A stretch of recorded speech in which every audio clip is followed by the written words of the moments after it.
Graça e paz, queridos irmãos, bom dia.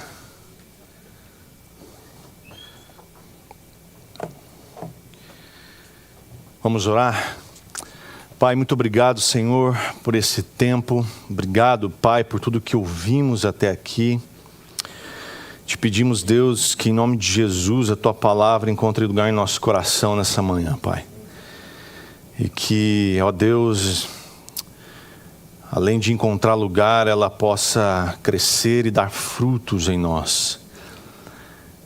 Essa é a nossa oração, nosso desejo, Pai. Em nome de Jesus. Por isso, Deus, toma cativa nossa mente, nosso coração, Pai, para que toda a atenção seja dada à Tua palavra. Em nome de Jesus. Amém. Eu queria que você abrisse a sua Bíblia já em Gênesis capítulo 22, nós continuamos na nossa série sobre a construção do caráter cristão e hoje o tema é confiança. A confiança é, sem dúvida nenhuma, uma das características muito importantes para um caráter transformado, um caráter cristão. Então, todo crente transformado pela palavra de Jesus é confiante. Ele sabe em quem ele pode confiar, porque ele tem fé. A fé é naquele que é o autor e consumador da fé. Então, a confiança é uma dessas características importantes na vida de alguém transformado pela palavra de Deus. E esse texto de Gênesis capítulo 22 vai nos mostrar um Deus que pode ser plenamente confiável. E Ele é. Mesmo que a missão que Ele às vezes nos dá exija um comprometimento radical. E vai nos mostrar também um homem cujo caráter transformado pode ter a confiança do próprio Deus para uma missão. Então Deus confia a um homem de caráter transformado uma missão do mesmo tamanho. Você já deve ter ouvido aquela história da galinha e do porco? Já ouviram falar? Muito palestrante fala, né, em palestras motivacionais sobre comprometimento e envolvimento, a diferença dessas duas coisas.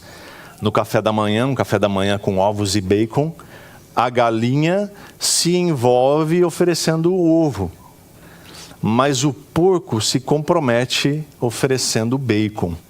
Percebe? A galinha faz o seu esforço para te fornecer um ovo, mas o porco morre para que você possa tomar o seu café da manhã com ovos e bacon, ou o seu almoço, no nosso caso, né? Nem todo mundo come ovos com bacon no café da manhã. Isso é coisa de americano. Mas essa coisa do envolvimento, mais propriamente dito do comprometimento, é a confiança que nos faz e nos exige um comprometimento maior. É confiar numa missão, é confiar naquilo que Deus talvez tenha te dirigido, te destinado, te orientado a fazer. Você confia, então você se compromete. Então Abraão vai nos mostrar aqui um verdadeiro testemunho de fé e de confiança em Deus, até o ponto de entregar a Deus o que ele mais amava. Então eu queria que você lesse comigo os versículos 1 e 2 de Gênesis 22. Diz assim: algum tempo depois, Deus pôs Abraão à prova. Abraão, Deus chamou. Sim, respondeu Abraão, aqui estou. Deus disse: toma o seu filho, seu único filho Isaque, a quem você tanto ama, e vá à terra de Moriá. Lá em um dos montes que eu lhe mostrarei, ofereça-o como holocausto. Então Abraão já havia vivido muitas experiências com Deus. Ele saiu da sua terra, como Deus havia mandado. Ele sai da sua terra. E depois no capítulo 15, Deus vai dizer para ele que vai fazer dele uma grande nação. que lhe daria para isso um herdeiro, e Abraão já era idoso. Em Gênesis 16, ele fala sobre isso, 10 anos depois da promessa.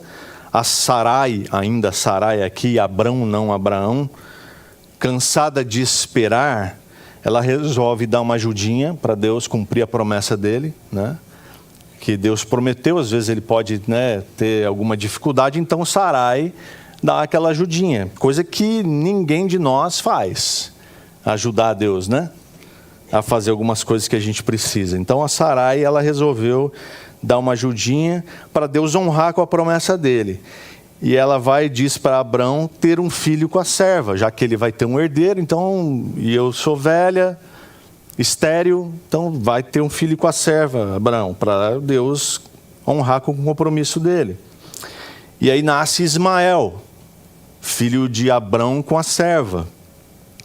No capítulo 17, Deus confirma a sua promessa ao agora Abraão. E no capítulo 18, ele confirma para Sara a mesma promessa. Eu fico imaginando que depois da situação já acontecida, Ismael já nasceu, Deus vem e disse, olha, lembra aquela promessa? Ainda eu vou cumprir. Eu fico imaginando a situação, a saia justa que ficou Sara, né? Puxa vida, e agora, né? No capítulo 19, Abraão vai interceder por Sodoma e Gomorra, tendo aquela negociação, né, inútil com Deus. Ele fica ali tentando negociar com Deus. No capítulo 21, 15 anos depois do nascimento de Ismael, nasce o filho da promessa. Nasce Isaque, filho de Abraão com Sara. Então Abraão tinha já muita experiência na caminhada com Deus. E agora Deus resolve pôr Abraão à prova. Algumas versões dizem que Deus tentou Abraão. Mas Tiago 1,13 vai dizer que Deus não tenta ninguém. Então a melhor tradução talvez seria Deus testou Abraão. Ou a tradução melhor ainda, provou a qualidade de Abraão. Então Deus queria testar Abraão, queria provar sua qualidade. Não para fazer Abraão tropeçar e dizer, vamos ver até onde ele aguenta. Não para isso, mas para aprofundar a capacidade de Abraão de confiar em Deus. De aprofundar e alicerçar de verdade a sua fé. E com isso desenvolver o seu caráter. Visto que Deus estava confiando para Abraão uma grande missão. Afinal, ele tinha dito que Abraão seria pai de uma grande nação. Então Deus precisava provar a qualidade dele.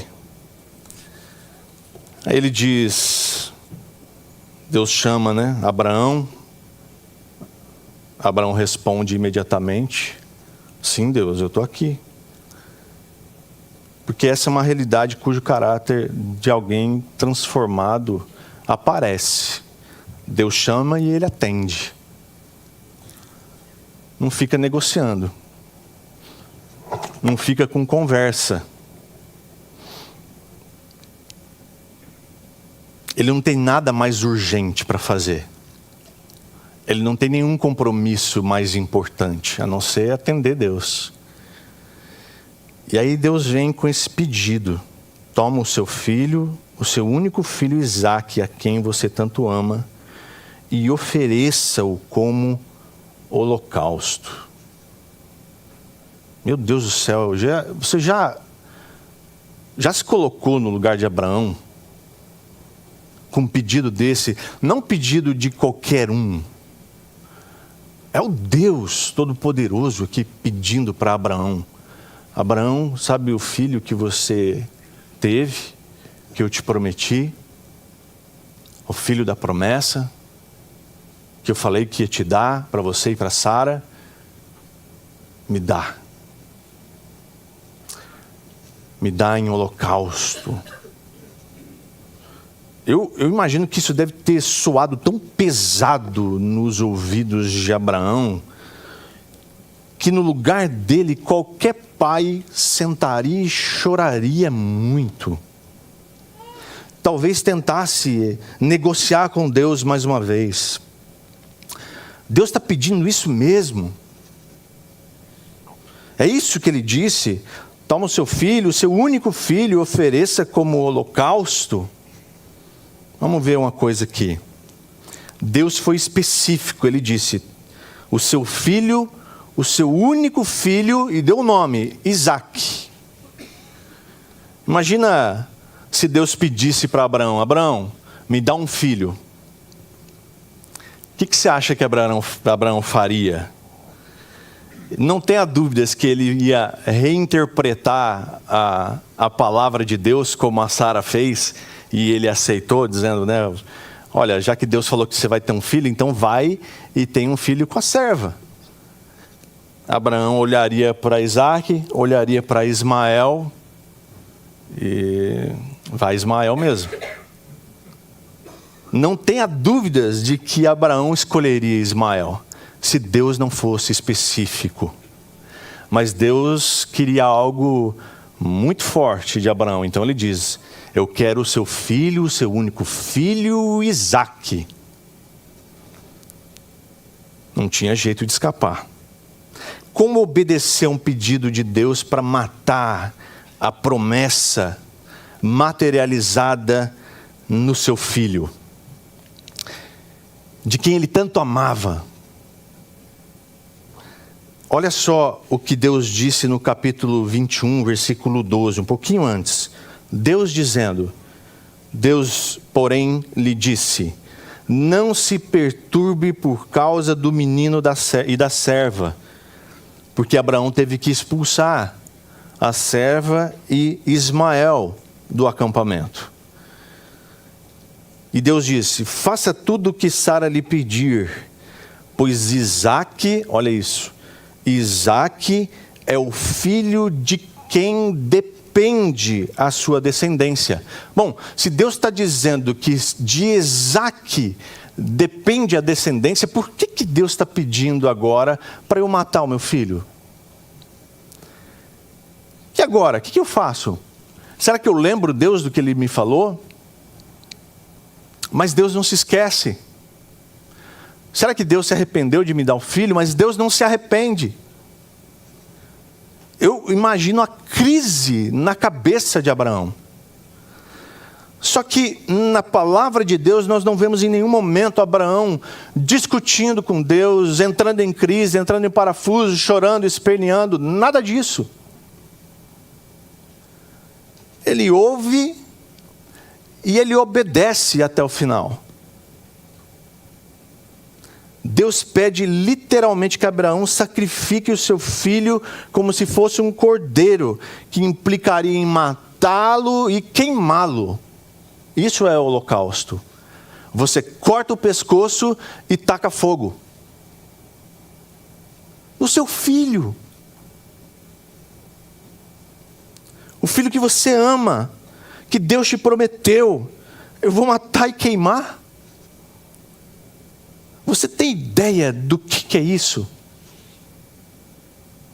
Por que Deus está fazendo isso? Por que agora Ele tira o que me deu? O fato é que, assim como o fogo é refinado, que ele refina o minério para extrair os metais preciosos, e por isso ele aquece, ele ateia fogo, ele submete a altas temperaturas para extrair dele os metais mais preciosos. Assim é quando Deus quer refinar eu e você, através das circunstâncias difíceis, e com isso desenvolver o nosso caráter. Então, meus irmãos, a gente entende que a prova de confiança é essa, quando Deus nos pede e nós obedecemos, porque nós confiamos em Deus. E agora a gente vai ver nos versículos 3 a 5 que a confiança é como uma atitude de adoração. Olha só, leia comigo então o 3 ao 5.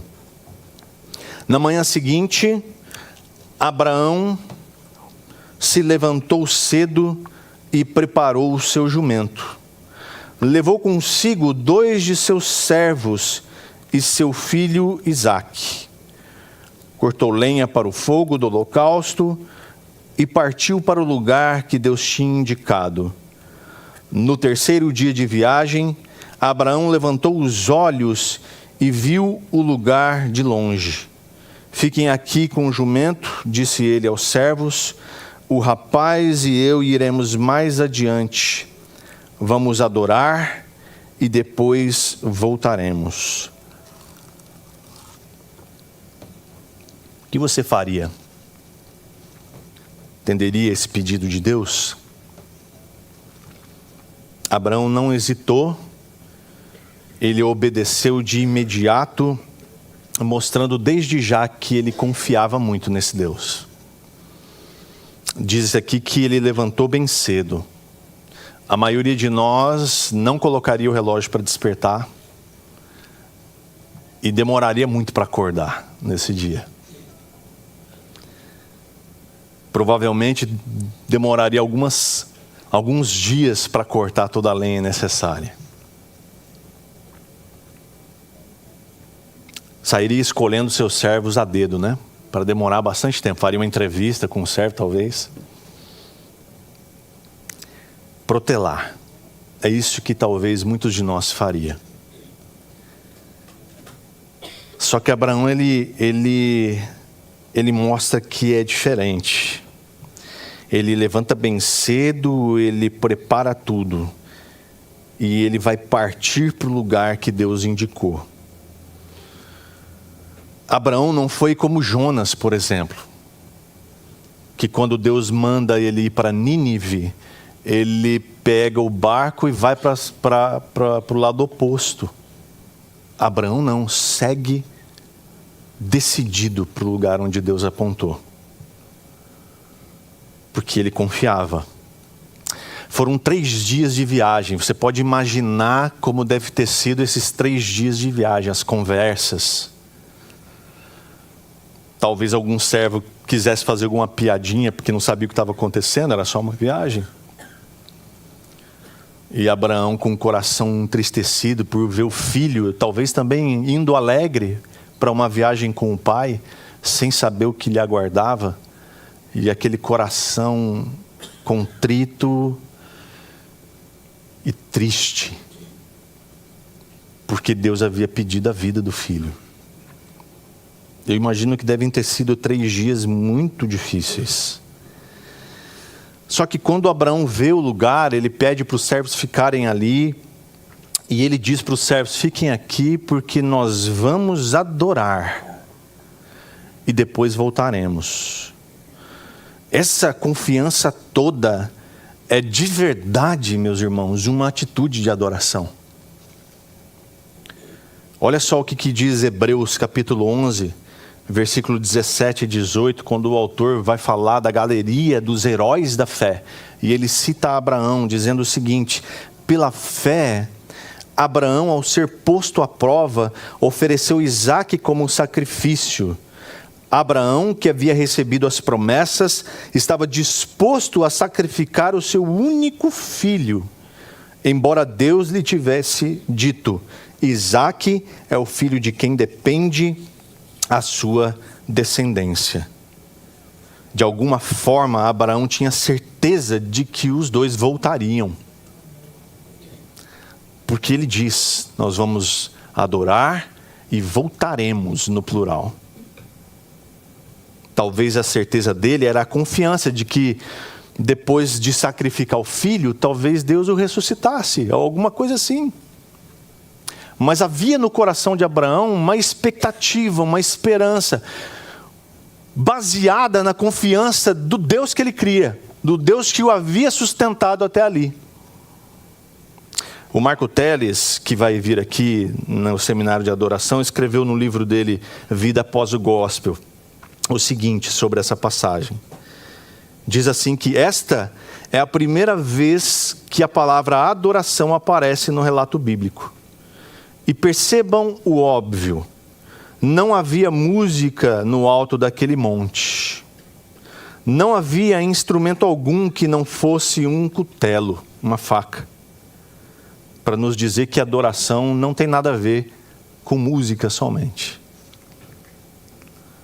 Havia além do cutelo lenha e a pedra fria de um altar. Estou convencido de que Abraão não estava disposto a cantar cantiga alguma, nem mesmo tocar um hino. O silêncio ensurdecia no cume do Monte Moriá. O medo de Isaque o emudecia. A resignação de Abraão o congelava. Nem mesmo o velório mais triste nos serviria de comparativo para o que se passava no cume daquele monte. O surpreendente, contudo, é que Abraão chama isso de adoração. Adoração, meus irmãos, é a confiança, é a obediência a Deus.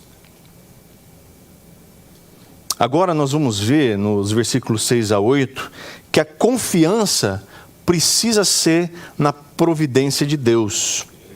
Vamos ler aqui versos 6 a 8. Abraão pôs a lenha para o holocausto nos ombros de Isaque, e ele próprio levou o fogo e a faca. Enquanto os dois caminhavam juntos, Isaque se virou para Abraão e disse: Pai. Sim, meu filho, respondeu Abraão. Temos o fogo e a lenha. Mas onde está o cordeiro para o holocausto? Deus providenciará o cordeiro para o holocausto, meu filho, respondeu Abraão. E continuaram a caminhar juntos. Abraão deixou os servos e os jumentos para trás e ele inicia a subida, só ele e o filho. Só ele e Isaque, que leva a lenha e ele mesmo leva o fogo e a faca. Estava tudo pronto para o sacrifício. Mas para Isaque ainda faltava alguma coisa, a conta não estava fechando. Ele faz a pergunta: pai, eu estou vendo aqui, está tudo certo. Estou com a lenha, você está com a faca, está com o fogo, mas e o cordeiro? A gente está indo aí fazer um sacrifício a Deus, glória a Deus, aleluia, vamos fazer um culto de adoração, amém. Mas está faltando um detalhezinho importante. Cadê o cordeiro? Essa pergunta deve ter doído na alma de Abraão. Como é que Abraão ia dizer para ele: não, filho, não esquenta não, o cordeiro é você, né? Surpresa, o cordeiro é você. Como que se diz isso para um filho? Como que fala para o filho? Fala assim: ah, não, Isaque, Deus pediu que você seja o cordeiro. Olha que legal. É interessante como o apontamento para Cristo começa no fato de Abraão pegar as lenhas e pôr nos ombros do filho, assim como Deus coloca o madeiro nos ombros de Jesus Cristo a caminho do Calvário. Imagina isso. Assim como Deus coloca o madeiro sobre os ombros de Cristo Jesus, Abraão começa a anunciar a obra santa de Deus, colocando a lenha para o fogo nos ombros de Isaque. Isso é glorioso, meus irmãos. Como Deus vai desenhando todo um cenário para dizer mais tarde o que Ele vai fazer comigo e com você. Abraão diz: Deus vai providenciar o cordeiro para si. Deus providenciará o cordeiro para o holocausto, meu filho. Fica tranquilo. Outras versões disse: providenciará ou proverá para si. Que resposta cheia de fé que Abraão deu para esse menino. Ele está subindo para sacrificar o filho, mas ele crê em seu coração que Deus vai providenciar para ele mesmo o cordeiro. Edmé Williams, numa das suas pregações, ela diz que à medida que Abraão e Isaac subiam de um lado do monte para o sacrifício, para a adoração, do outro lado do monte subia um cordeirinho perdido.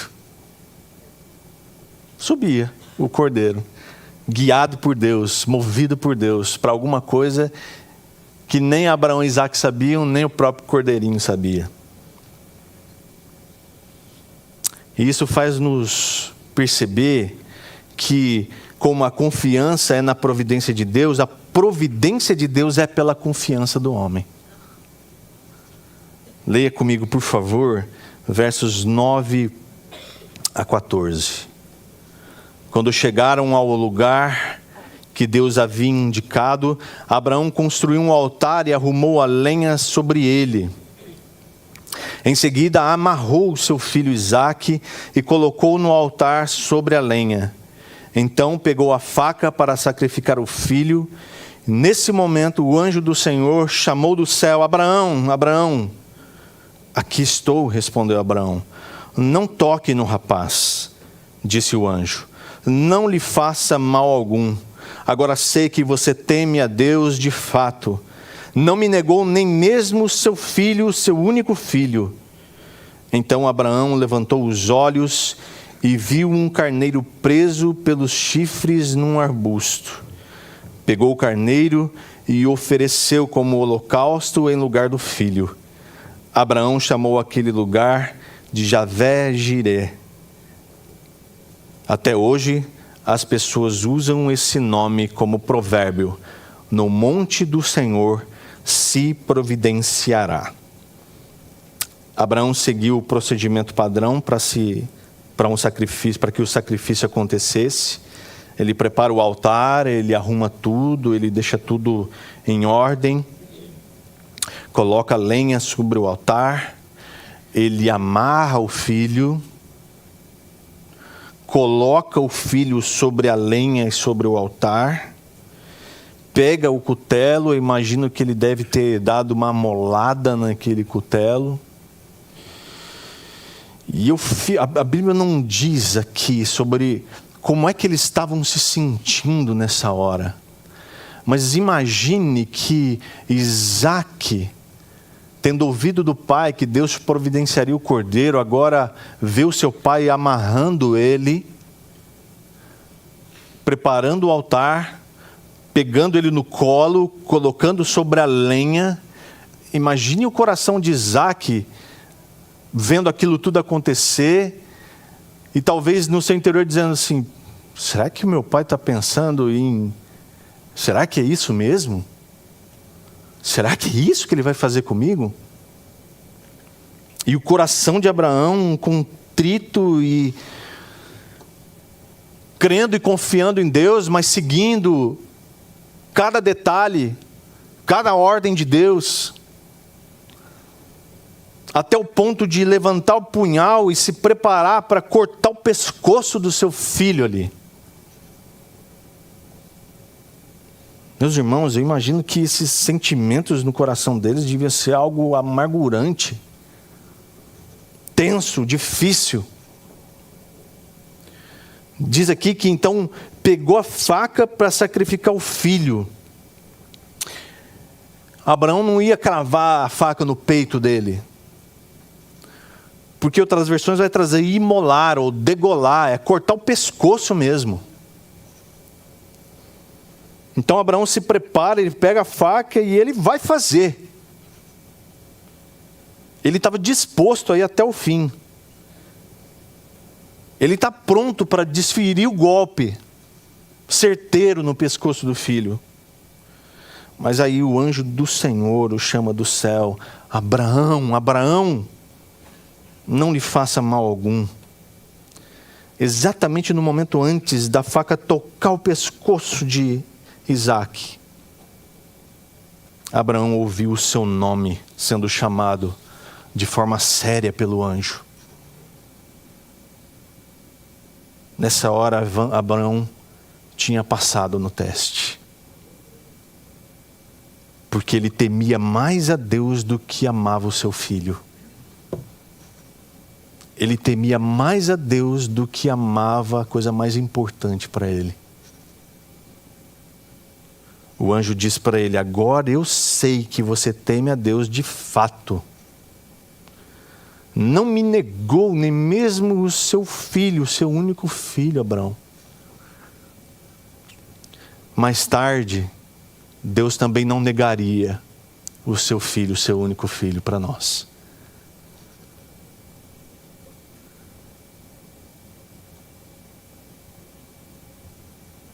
Abraão levanta os olhos e ele vê um carneiro ali preso. Imagina a alegria de Isaac, né? Aê! O senhor falou que Deus ia prover? Proveu! Eu imagino o alívio que deve ter dado no coração de Abraão. Imagino a tensão se esvaindo do coração dele. Assim como Abraão previu no versículo 8, Deus providenciou para si um cordeiro. A providência do Senhor veio, assim como Abraão confiou que viria. Mais tarde, o Cordeiro de Deus nos substituiria, assim como aquele carneiro substituiu Isaac. Então Abraão chama aquele lugar de Jeová Jiré. No monte do Senhor se providenciará. Salomão vai edificar mais tarde o templo naquele lugar, como nos diz aqui 2 Crônicas 3:1. Então Salomão começou a construir o templo do Senhor em Jerusalém, no Monte Moriá.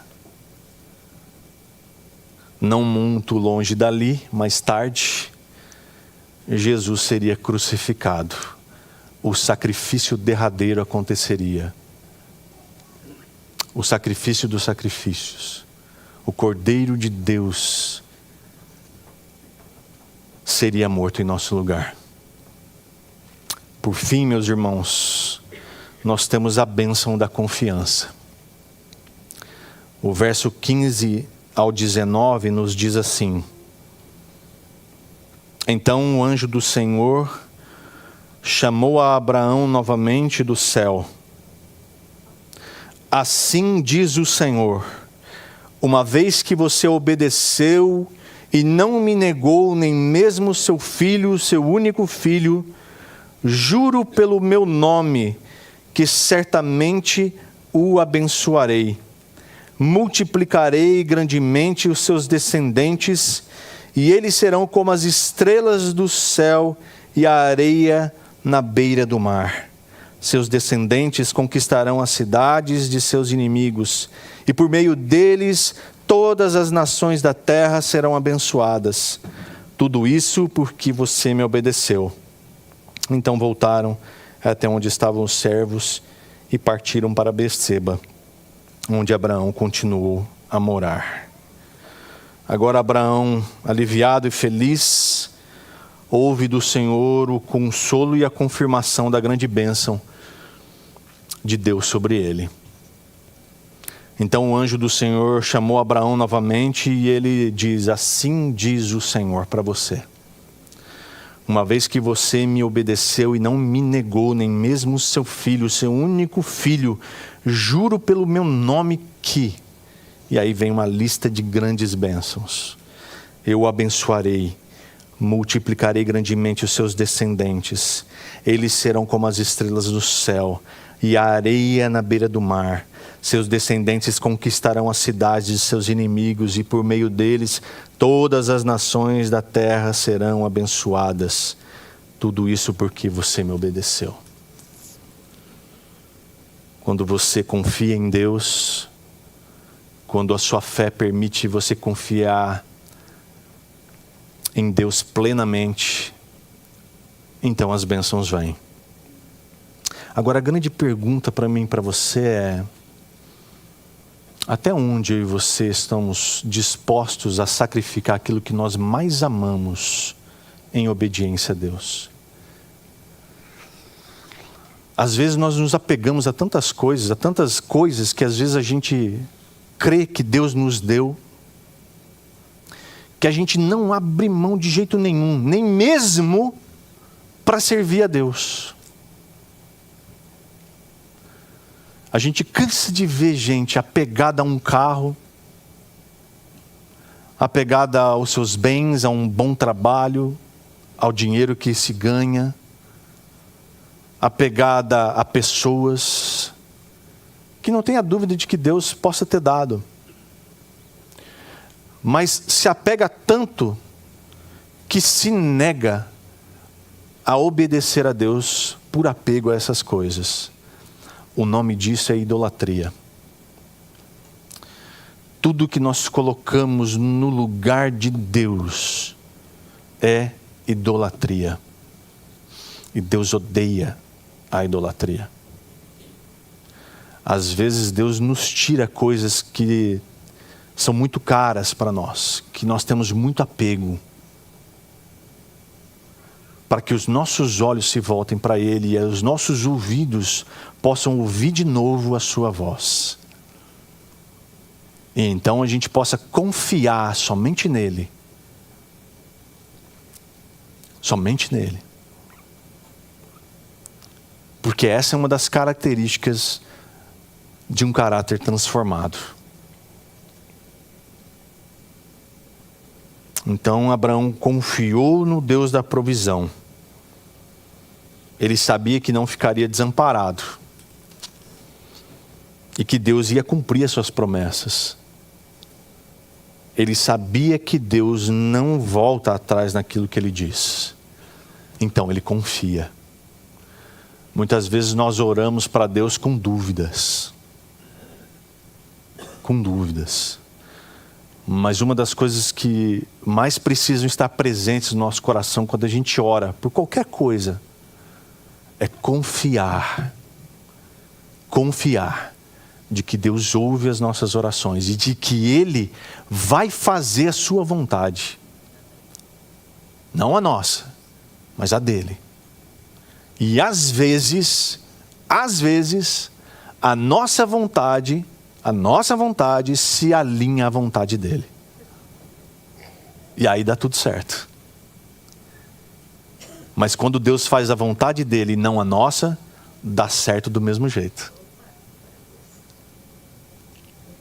Então, meus irmãos, Deus pediu a vida de um filho dessa maneira, uma única vez. Nunca mais Deus fez isso. Mas certamente Ele pode pedir de outras maneiras, de mim e de você. Talvez Ele peça dedicação total. Talvez Ele peça um filho seu para missões. Já que hoje a gente falou tanto de missões. Imagina se o seu filho chega em casa hoje e diz: pai, mãe, Deus me chamou para missões, eu vou partir. Ai. Mas Deus pode fazer isso. E glória a Deus se Ele fizer.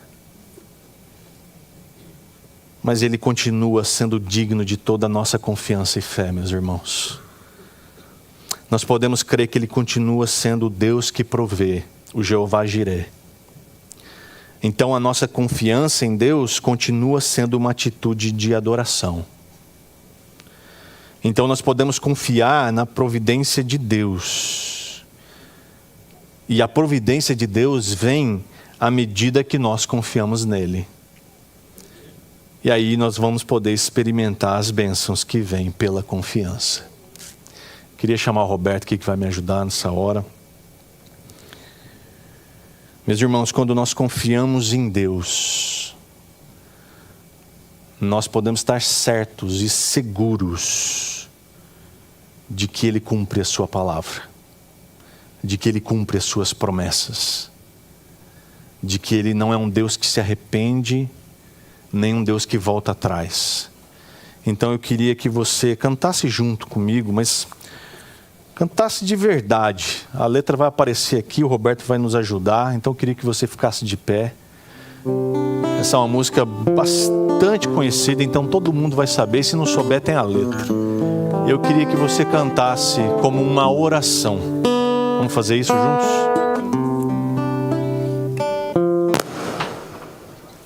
Opa!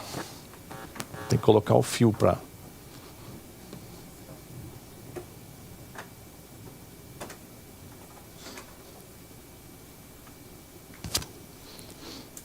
Confia, Roberto, vai dar tudo certo. Glória a Deus. Eu acho que... Deu aí. Bom.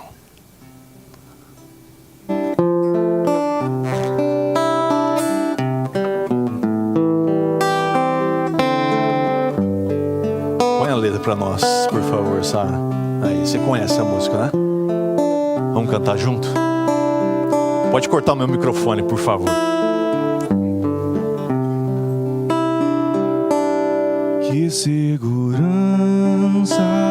sou de Jesus e já desfruto o gozo da luz. Sou por Jesus herdeiro de Deus. Ele me leva à glória dos céus. Canta minha alma, canta ao Senhor, rende-lhe sempre ardente louvor. Canta minha alma, canta ao Senhor, rende-lhe sempre ardente louvor.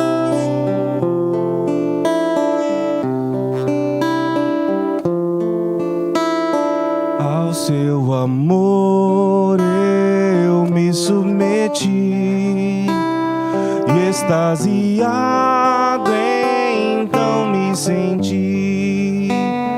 Anjos descendo, trazendo os céus, ecos da excelsa graça de Deus. Canta minha alma, canta ao Senhor,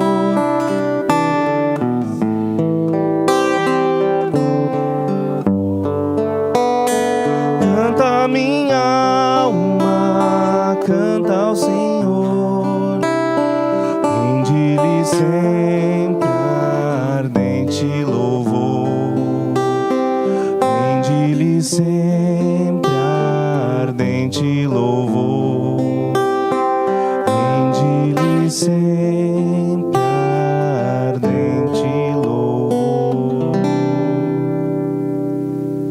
Amamos, Senhor. Deus, como é bom, Pai. Talvez essa palavra, Deus, foi escrita para mim, para que eu possa ver no Deus que cumpre as suas promessas, um Deus que testa-nos, é verdade, não para que a gente tropece, mas para que a nossa fé se aprofunde em Ti, para que a nossa confiança seja plena no Senhor e que o nosso caráter com isso seja desenvolvido. Então, Pai, em nome de Jesus, eu ouso, Senhor, orar. Continua, Pai, se for para que a minha fé se fortaleça e o meu caráter se desenvolva, continua a testar-me, Senhor. Com temor e tremor eu oro isso, Pai. Deus, que em nome de Jesus, Pai, nós sejamos uma igreja forte, confiante no Senhor, cheia de fé no Deus que cumpre as suas palavras, sua promessa. E que tenhamos, Deus, o apego não às coisas e às pessoas que o Senhor nos deu, mas apego na Tua palavra, porque é nela que nós nos sustentamos, é por ela que somos transformados, e é através dela que nós chegamos a Ti. Que o Deus de amor,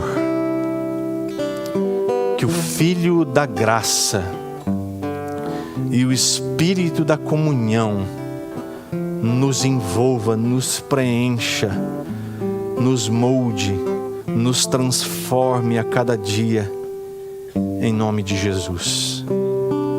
Amém, Senhor. Que Deus te abençoe, meu querido irmão. Que essa palavra possa fortalecer o seu coração de confiar plenamente no Senhor. Eu quero dizer, se você deseja orar com os nossos irmãos do relógio de oração que vão estar aqui na frente, você pode vir e eles vão orar contigo. Que Deus te abençoe, um ótimo domingo para você.